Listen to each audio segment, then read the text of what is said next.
Welcome back to Coffee and Conversation. No coffee today, Coke. Once again, it's hot here. We're not having it as bad as our friends out on the West Coast, so I'm not going to be complaining about it. But I do mention it because you may hear sort of a low rumble in the background. I've got fans on all over the place. What can I say? I need to do something to make it tolerable. Audie is running around here, and I will pick up that thought in a moment. Yellow for Catherine, for Lex's mom, for everybody battling cancer. And I must say, I was very pleased to see Catherine out and about because, who knows, she may not need the yellow anymore. Although I think we're going to stick with it for a while longer, just to be on the safe side. I don't want the universe looking at me saying, cheater, cheater, you promised me yellow. No, they can have all the yellow they want. Audie,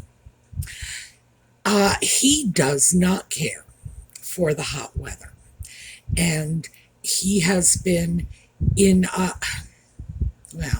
he's always in a strange mood. I was going to say a strange mood, but what does that mean? He's constantly in a strange mood. He's a strange cat. He has been sleeping in different spots around the house. He has been screaming at me to go in and take a nap with him. It's like shrieking, come to bed. He just hopped up on my desk now. Come to bed with me. We must both nap together. He loves that. So I'm not even sure what to do about the poor little guy. I know he's unhappy. I know he doesn't like the heat. I keep fans on. I keep the bedroom cold for him. The air conditioning's on in there all the time. So it's cold for him, but he's a cat. He's just unhappy right now. And I don't know what I can do for him except make the heat stop. And you know he holds me responsible for all of the weather conditions. It's like if it's raining, it's my fault. If it's too hot, it's my fault. If it's too cold, it's my fault. So he somehow has gotten it into his head that if he complains enough, I will fix this. So, yeah. My life, what can I tell you? I am bullied by a cat. So, anyway, he's right over here. He may end up showing up in the video before long. He certainly does seem to want to, but we'll leave it up to him. All right, when we come back, we will get started.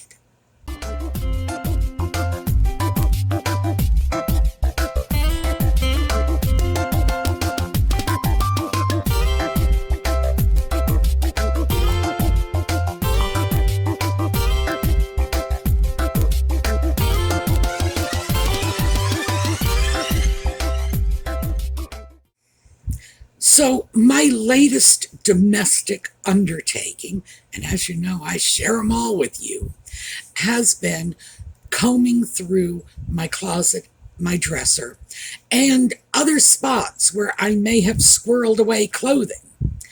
Because I started about 18 months ago, sort of revamping my wardrobe. I decided I really needed to start making my clothing reflect my needs. I needed to get rid of things that I was no longer wearing, things that no longer suited my life. And so that was a process of about 18 months ago. And see, I have this thing, and maybe it's just me. Lord, I hope it's not. I'd hate to think it's just, I'm crazy. But I have this thing. I like things to sort of be done. I want my whole life to be one and done. I get up out of bed in the morning, I look at my bed and think, didn't I just make you yesterday? Am I going to have to do this all over again today? Well, unless I want to sleep in a pig pile of sheets, yes, I do. So I still resent it. I had this hope, and I know how just ridiculous this is going to sound, but this is truly, I'm being honest with you. This is truly what was going on in my head 18 months ago when I started readjusting my wardrobe. It was At my age, I'm going to go in, I'm going to revamp my wardrobe, and I will never have to worry about it again. Why? Well, at my age, why should I? Oh, yeah. Well, you know what? It's like the bed. The wardrobe does not need revamping every single day. It's nowhere near as demanding as the bed or the cat. But still, it was not a one and done thing. And I was just disappointed. And I know you're thinking to yourself, oh, for heaven's sake, Sue, did you really believe that? Yeah, I kind of did. I mean, honestly, I kind of did. I thought I won't, maybe I'll have to replace something every once in a while, but my tastes are not going to change. I'm stable. Turns out I wasn't quite as stable as I thought, because I had put on weight, and we talked about this. During the pandemic, I just sort of bloated, became Jabba the Hutt, and I started losing weight again. And this started about a year and a half ago, when I finally decided, as you know, we did this in the videos, to pick myself up off my butt and try to get out of that miserably depressing 2020 lockdown mindset I was in. You know, the sort of thing, what difference does it make? We're never going to see the light of day again. We're all in lockdown.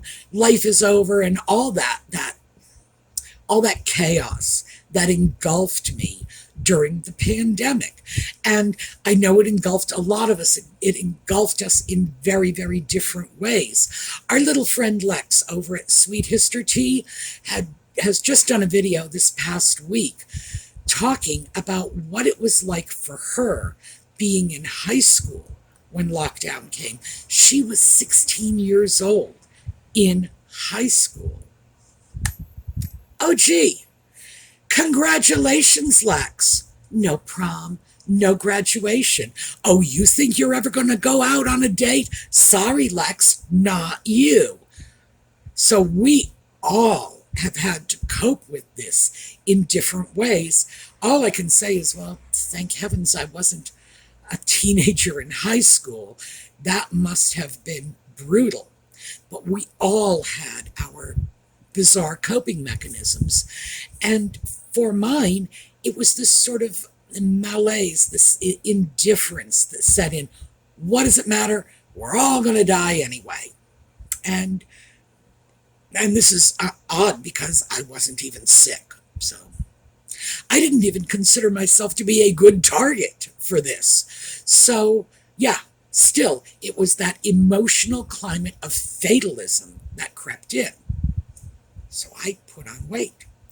I got out of that emotional climate of fatalism, and I began losing weight. So now I'm going into my closet and I'm looking at stuff thinking, good Lord, this is now fitting me like a circus tent. Oh, but I love it. But it's only a year old. It's still going to have to go. And my consolation, of course, is it's a lot better to have to be rid of clothing because you've lost weight than to have to be rid of clothing because you've gained weight. Well, no, I can't say that, because certainly there are people, and it's very easy for society to say losing weight is a great thing. There are people who have difficulty keeping weight on. So I don't want to end up dismissing their concerns and their circumstances by saying, oh, look how lucky you are. No, because I know they're not lucky. Everybody has their own set of circumstances they're dealing with. So I have to say this a little more carefully in my case, mostly because I gained a whole lot of weight I didn't need to begin with. Having to get rid of clothing because I am now losing that weight is a lot better than having to get rid of clothing because I'm gaining even more. That would have been not in my best interest, certainly not in the best interests of my physical health, not in the best interests of my emotional health. So, not complaining about it. It could be worse. But still, I'm looking at this thinking, now I have to get rid of things. And there were a lot of things that I ended up taking out of the dresser drawers and the closet, and like I say, anywhere else I may have squirreled away clothing. And this is a normal process. Now, intellectually, I know this.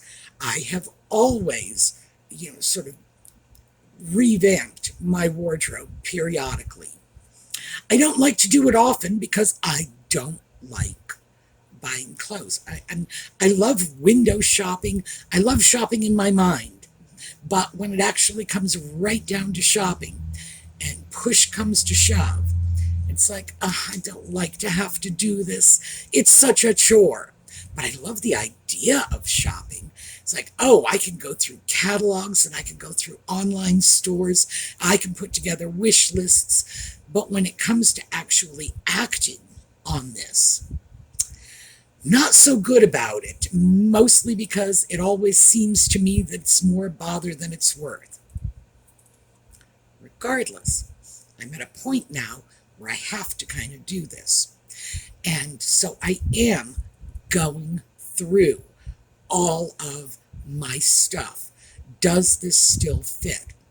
And in a way, and I do have to give myself a little bit of credit here, in a way it's not as painful as it should by all rights be to get rid of clothing I've had for less than a year and a half. I mean, a year and a half would be the oldest of the stuff in my wardrobe, with only a very few exceptions. It's because I'm a bargain shopper. I think for most people, going through their wardrobes and getting rid of as much stuff as I am now getting rid of, it would probably represent a greater financial investment. But no, you know me, my mother, the woman who would drive across town to save 3 cents on a can of peas, is just in spirit sitting on my shoulder saying you can get a better price than that if you just tried a little harder. So yes, I am my mother's daughter. I am a bargain shopper. So it has not represented a financial hit. But also, and I should really throw this out, over the last year and a half, I have made a great many purchases that have gone directly to charity. In other words, I got them in, I would look at them, I would say, geez, I liked this when I saw it online, but I hate it in person, or I hate the way it fits me, and I don't send it back. And here's the eccentric part. This is where it's my weird thinking that is making these decisions for me. If I got a particularly good deal on something, I went out, got a great shirt, and it's $9. I would rather donate it than get the $9 back. Why? Because that donation will have a bigger bang for the buck if I just pass it on to somebody else who wants it, needs it, looks good in it. Hey, fantastic. So, yes, I will happily take a tiny financial loss if it means a greater financial gain for the next person. Because 2020, hey, we all had hard times. Many of us are not past this financially yet. So, yeah, I can totally justify that. I am a bargain shopper, and I hate the idea of letting that bargain go. And if I can't keep it, somebody else is going to. And that's not my mother, by the way. That was my grandmother who dropped that one on me when I was young. And she would always tell me to keep in mind, that there are other people in the world that are not as fortunate. You need to think of the next guy. Don't say to yourself, oh, but I love this sweater and I don't want to give it up. Just think of how much joy it's going to bring to the person you give it to. And bless my grandmother for that. She really did find a way to channel that insane little bargain hunter that lives inside me that my mother planted there. She managed to find a way to channel that into a more charitable impulse. And I consider myself extremely lucky, because you take that sort of bargain hunter mentality, and it could have been easily twisted into something ugly and unpleasant. Bargain hunting and mine, all mine. And it's just a few steps away. My grandmother came and short-circuited that and put it in a different direction. So, as I say, good for her. So I'm not disturbed that much of this stuff that I have very carefully picked out and bargain hunted to death and so on is going somewhere else. That doesn't even factor into it. That just makes me feel like I'm making my grandmother proud. It's really a question of looking at this and thinking, I have to do it all over again. I'm not sure which one of them I got my lazy streak from. Well, neither one of them, actually. I don't know where that one came from. I probably came up with that all on my own. But so now I'm looking at this. I have to go out and replace things. And I just don't feel like it, because I got what I wanted in the first place. It's not my fault I couldn't keep it. And so I'm starting to have these little wars with myself about, oh, do you really have to get rid of it? Yeah, I know it's 2 sizes too big now. Or in some cases, I think it's more like 4 sizes too big. It's like, no, as long as it's too big, it's not a big deal. If it's too small, you can't put it on, but if it's too big, oh, sure, put a belt around it. You'll make it work. No, I need to stop that, because that whole all right, come on, baby. That whole put a belt around it mentality was something that I kind of fell into during lockdown, when I wasn't going anywhere. I wasn't doing anything. So who cared what I looked like? Do you want to come into my lap? What do you want to do? All right, come here. Come here. Here. They might as well see you. Yes. Yeah, there you go. So what do you want? Do you want to be seen by everybody or not?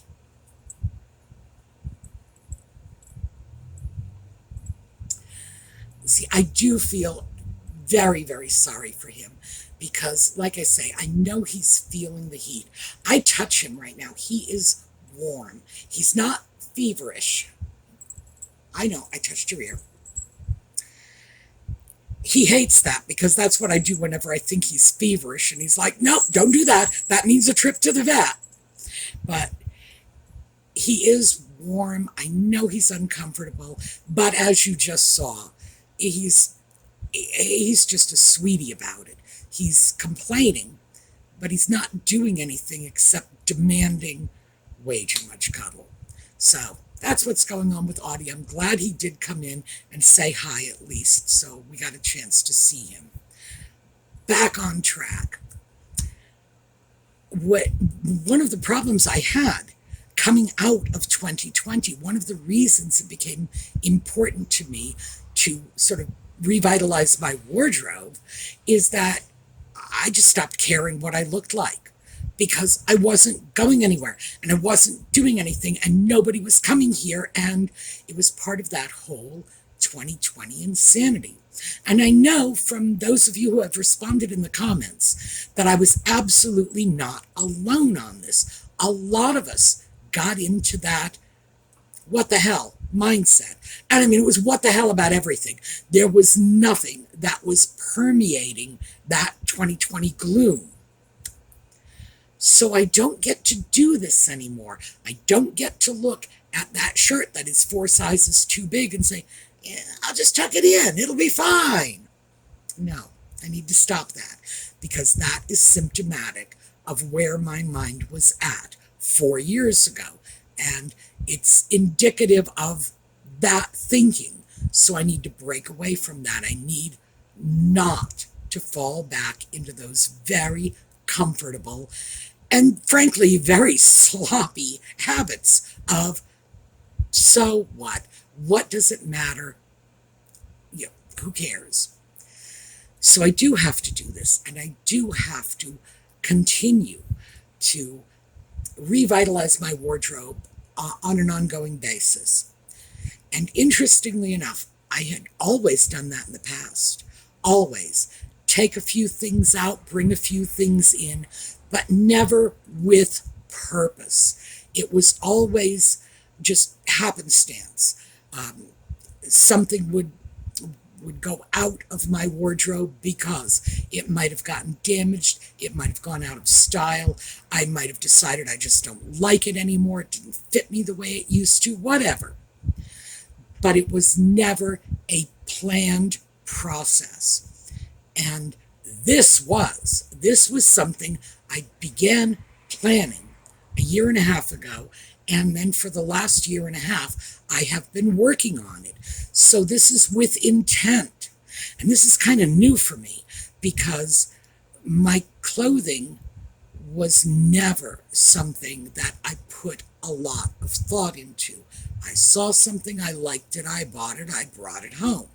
I don't know, it was like Pavlov's dog, the bell rings, I bark, the store has a sale, I buy, bring it home, don't even think about it. It's like an automatic response. But now I have to think about it. And I do have to think about it. I did get myself in the last 18 months to the point where I am thinking about it. If I feel like I'm ignoring something, like I should start replacing underwear. That's always a hard one for me because nobody but me ever sees my underwear. But obviously you should replace it. Did your mother tell you you should always wear nice, clean, new underwear in case you ever get hit by a car? Because my mother did. Well, right along with, but make sure you get a good price on it. So, yeah, we all know this, and we all know the reason that our moms always told us to, get rid of the ratty old underwear, was not because they thought we would end up getting hit by a car, but because they actually knew that I think we all have a tendency to be lazy about this. And so our mothers would throw out what if you got into a car accident, to motivate us to do something that I think most of us are kind of complacent about. Like, it's good enough, it's good enough. And we have to have a kick in the butt before we do that. So that's what I have been working on lately. And I've been trying very hard to combat this whole one and done approach I am taking to things. I did this. I shouldn't have to do it again. I don't want to do it again. I want to do this one time and never have to open this drawer again. Never have to open this closet again. I want it done for all time. And like I say, my justification was, well, at my age, of course I don't have to worry about these things anymore. And geez, it is just not true. Ambulance. There are some disadvantages to living. What am I? I'm about an eighth of a mile away from the local ambulance company. Now, there are some serious advantages to that, because if I need an ambulance, all I have to do is pick up the phone and they're here before I hang up the call. But also, anything goes wrong, we are the first to hear about it. Anyway, I have to get away from that mindset of I'm going to fix this problem once and for all. And I realized, because the wardrobe is just symptomatic of it, I get easily irritated about anything that I have to go back and deal with, no matter how much further down the road I am. So let me give you another example of my I wanted this to be one and done. I have a clock on the wall in my bathroom. And for about 6 months now, that clock has not been keeping time properly. But I love it. It was not very expensive. It's an Art Deco wall clock, but it's just very deco. So, not expensive, very I'm going to go snap a picture of it and show you. Not very expensive, very deco, and not working. So now I have to get another clock for the bathroom. And I am bitterly resentful of this. Now, I've had this clock for years. And like I said, it wasn't very expensive to begin with. So I got my money's worth out of it. But I'm just irritated that I have to go out now and find a new clock. And I want a nice Art Deco clock. And it took me weeks to find the clock I wanted in the first place. And now, since they don't make that clock anymore, this is years ago, I'm not getting that clock anymore. Now, it's going to take me even longer because that clock is not available. That one took me weeks. It's going to take me months now. And I've decided this is a bizarre mindset that I have gotten into. This notion that none of the issues in my life should ever be ongoing and recurring and require attention over time. I ought to be able to just slap a Band-Aid on everything and say, go forth and do not darken my doorway again. And it's a hard pill to swallow when I have to cope with the fact that that's just not so. So that is my present sort of angst, dilemma, whatever is going on. I would really love to hear from you folks. Is it the same way for you, or are you the kind of person who likes to revisit things? I know people who do that. It's like it's Kaizen for them. It's good, but I can make it better. And that's how they approach things. And so nothing is ever done in their minds. Everything can always be improved. When you get to the last thing on your list, go back and start on the first one again. Lord knows I admire the ambition of that, but that's not where I am at least not at this stage of my life. So let me know, which side of the spectrum do you fall on? And what do you do to rationalize your way out of it? How do you talk yourself into doing what you need to do? In my case, revisit the issue. Our friends who are constantly kaizening their lives into the ground. For them, it's leave well enough alone. So, how did you work it out? We are going to take a look at a slideshow. We will be back tomorrow. I'm glad you got a chance to see Audie. He's still on my desk. When he went off, he came back, sat on my desk. He wants me to know he's here and he's not happy. So I'm going to go do something with him. And I will see you all tomorrow. Slideshow. Have a terrific day.